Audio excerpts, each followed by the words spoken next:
Studio থেকে তোমার watch time আর subscriber কেটে নিচ্ছে। বন্ধুরা, আজকে তোমাদের সাথে যে বিষয়টা নিয়ে আলোচনা করতে এলাম সেটা হলো ইউটিউব স্টুডিও থেকে তোমার ওয়াচ টাইম আর সাবস্ক্রাইবার কেটে নিচ্ছে।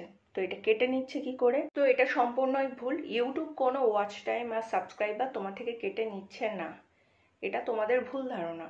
তোমরা ইউটিউব স্টুডিওতে যাও, ইউটিউব স্টুডিওতে গিয়ে দেখো ইউটিউব স্টুডিওতে এখানে ওয়াচ টাইম আছে, এখানে ভিউজ আছে। এটা কিন্তু 28 দিনের অনুযায়ী ওরা একটা তৈরি করে রেখে দেয়। 28 দিন অনুযায়ী তোমার যে ভিউজটা হবে আর ওয়াচ টাইমটা হবে সেটাই ওখানে গণ্য দেখাবে।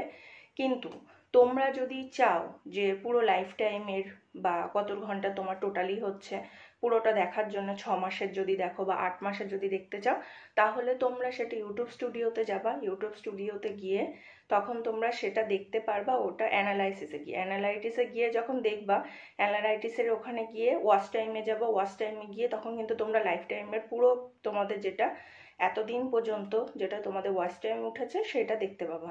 কিন্তু হ্যাঁ, এই ওয়াচ টাইম কিন্তু গণ্য হবে না তোমাদের। কেন গণ্য হবে না সেটা বলছি।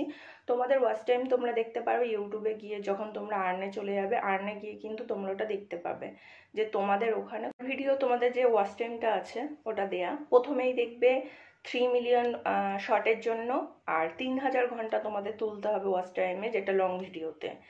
আর পরে আছে দেখবে আবার তুলে 4000 ঘন্টা আর হচ্ছে তোমার লং ভিডিওতে, আর শর্ট ভিডিওতে 10 মিলিয়ন ভিউজ তুলতে হবে তোমাদেরকে।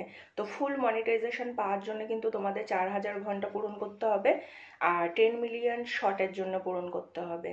তো শর্টে যদি তোমরা চাও যে মনিটাইজেশন করতে, তাহলে ওটা তোমাদের কিন্তু 10 মিলিয়ন তুলতে হবে, 3 মাসের ভিতরে তুলতে হবে। আর ওটা তোমার লং ভিডিওতে তোমাদের এটা 1 বছরের মধ্যে এটা কাউন্ট হবে। আর লং ভিডিওতে তোমরা ভাবছো যে ওয়াচ টাইম কেটে নিচ্ছে 1 বছর কেন না এটা বলছি। 1 বছর পর থেকে তোমাদের কিন্তু ওই যে ওয়াচ টাইমটা সেটা কিন্তু কাটতে শুরু হয়ে যাবে। 1 বছর পরেও কিন্তু তোমাদের ওই যে ওয়াচ টাইমটা ওটা কিন্তু কাউন্ট হতে থাকবে। তোমরা 1 বছর পরেও যেগুলো তৈরি করবা সেগুলোও কিন্তু তোমাদের ওয়াচ টাইমে কাউন্ট হবে। তার জন্য তোমরা ভিডিও বানা ছাড়বে না, ভিডিও করে যাও তোমরা। যতটা তোমরা করতে পারো, যতই ভিউজ উঠুক না কেন, যতই ওয়াচ টাইম উঠুক না কেন, আস্তে ধীরে ঠিকই তোমাদের সেটা পূরণ হয়ে যাবে। 4000 ঘন্টা ঠিকই হয়ে যাবে। আর এদিকে 10 মিলিয়ন যদি তোমরা করতে পারো 3 মাসের মধ্যে, তাহলে তোমাদের 3 মাসের মধ্যে ওটা কাউন্ট হবে। আর যদি 3 মাস পর্যন্ত 10 মিলিয়ন না ওঠে, তাহলে ওই ওয়াচ টাইমটা কমে যাবে।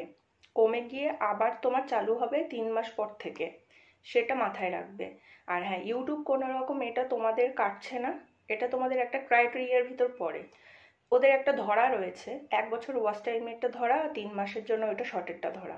তা তোমরা যেটা তোমাদের 1 বছরের মধ্যে তৈরি করতে পারছো সেটাই থাকবে। আর তোমরা যদি শর্ট ভিডিওতে 10 মিলিয়ন করে নিতে পারো, তাহলে সেটা তোমাদের থাকছে। আর হাফ যেটা মনিটাইজেশন হচ্ছে সেটা হচ্ছে 3000 ঘন্টা আর 3 মিলিয়নের। তো হাফ যদি মনিটাইজেশন করতে চাও তাহলে সেটা তোমাদের তুলতে হবে। তো তোমরা কেমন কি বুঝতে পেরেছো না পেরেছো সেটা জানাবে আমাকে।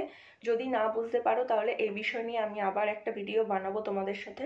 আর কারোর কোনো কিছু যদি জিজ্ঞাসা ব্যাপার থাকে তাহলে তোমরা জিজ্ঞেস করতে পারো আর কমেন্টের মাধ্যমে।